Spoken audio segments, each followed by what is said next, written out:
They came from all over the state and across the country. Thank you, all of you, for being here with us. Welcome to our march. Hundreds of protesters, led by a nonprofit human rights organization called Coalition of Immokalee Workers, on a 10-day tour of several cities ending right here in South Florida. We came from the University of Notre Dame to support immigrant farm workers. Their primary mission, to get fast food giant Wendy's to sign the so-called Fair Food Program, aimed at stopping abuse of farm workers like unpaid overtime and dangerous conditions in the fields. They're also asking for an extra penny a pound for produce to be paid directly to farm workers like these. We're here to get Wendy's to pay a penny more for the people who are working in the fields. McDonald's, Burger King, Taco Bell, and Subway have already signed on, but not Wendy's. Wendy's would rather pay Mexican farmers to grow their tomatoes in worse labor conditions than to pay local farmers and workers a fair wage. So after rallying in West Palm Beach, the group headed out, led by 87-year-old wheelchair-bound Ethel Kennedy, Robert F. Kennedy's widow. We can hear it for Mrs. Ethel Kennedy.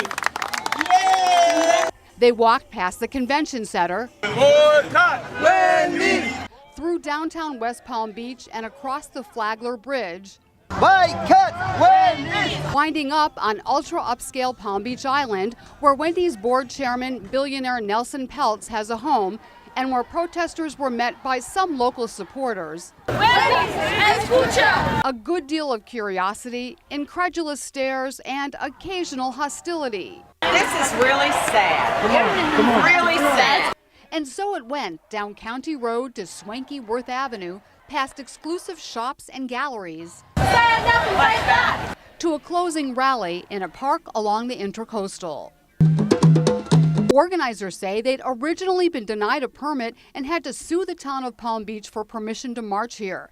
It's not yet clear if they'll get the results they were hoping for. This is Sheryl Kahn reporting for WPB TV.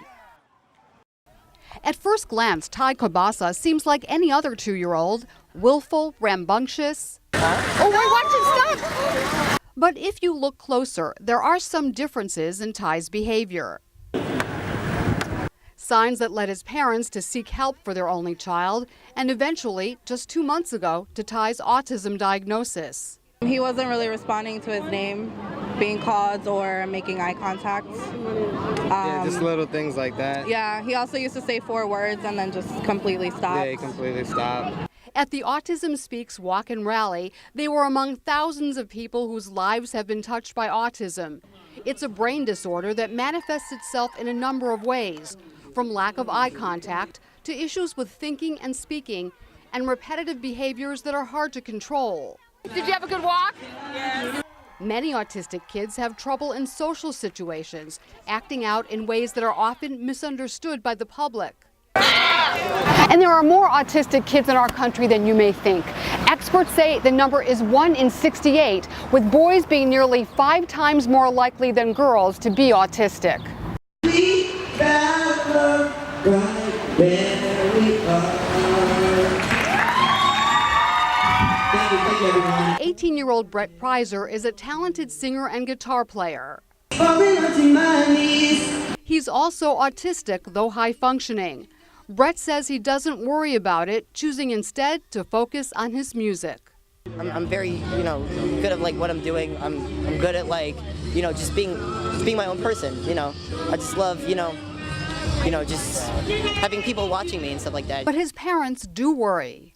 All the time. We have brains on him. We keep track of him. And while new therapies do help people on all points of the autism spectrum, parents of autistic kids say the main reason they're here at this event is to help fund research into the causes of the disorder so that the struggle they're all facing can finally come to an end.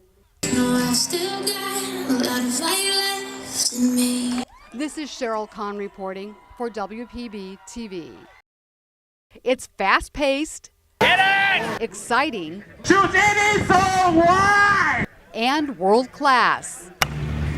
Known as the sport of kings, it's polo with a bit of a twist.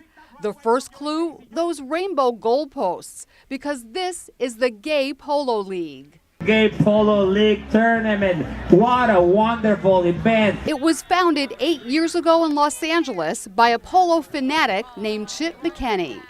Growing up, I didn't have role models of sports athletes that I knew that were gay who were visible in sports. We're telling the world, including young children, that it's okay to be gay.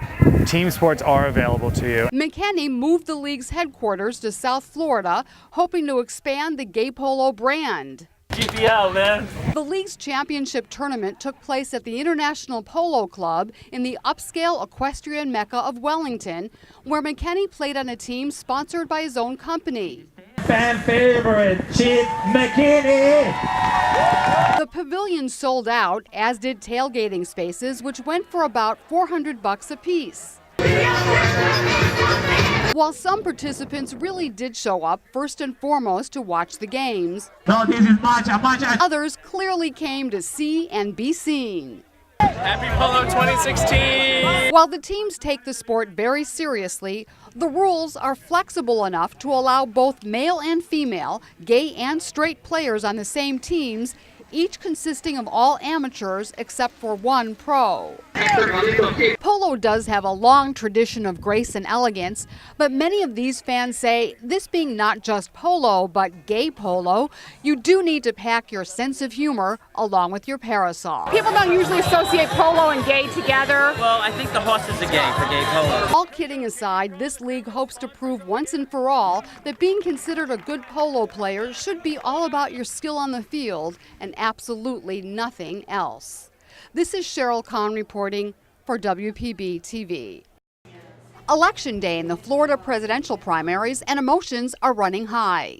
Trump does not stir up. The people that stir up are the far left. Well, if Mr. Trump gets elected, I will be moving back to Australia. Some talk politics on street corners. Do I agree?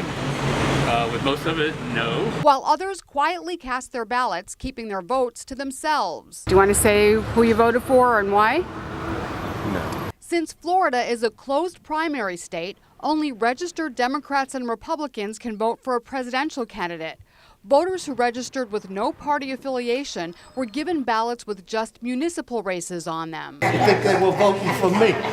But regardless of who was on the ballot, getting out the vote was still a challenge. This trolley gave free rides to the polling place in the old Northwood neighborhood. Just let you out right here. All right. In Palm Beach County, absentee and early voting lightened the load on Election Day, and as closing time at the polls drew near, voters lined up for victory parties. Donald Trump's at his private Mar-a-Lago club in Palm Beach, Hillary Clinton's at the Convention Center in West Palm Beach. Are you from Canada? Yes. A lot of people say if Trump wins, they're going to Canada. Well, we have some spare room, so if anybody wants to, just get in touch. With only a handful of protesters outside and no reports of major disruptions or violence, many voters say no matter who they voted for, they're just glad they did it here. This is Sheryl Kahn reporting for WPB TV. This Kids and Cops event, designed to open the lines of communication between West Palm Beach police and some of the youngest people they're paid to protect. I'm happy to be here. I hope you guys enjoy the day. Sergeant Regina Bell, who's been on the force for 23 years, says the biggest message she wants to get across to the kids is to not be afraid of us and that we're not going to hurt them and that we're here for them. It's an issue that weighs heavily on the minds of some of these children, especially those who say they've heard stories about encounters with police that ended badly.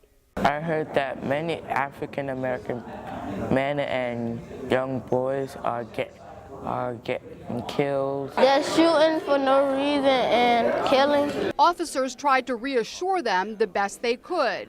It's okay to call us. We're not going to come and we're not going to hurt you.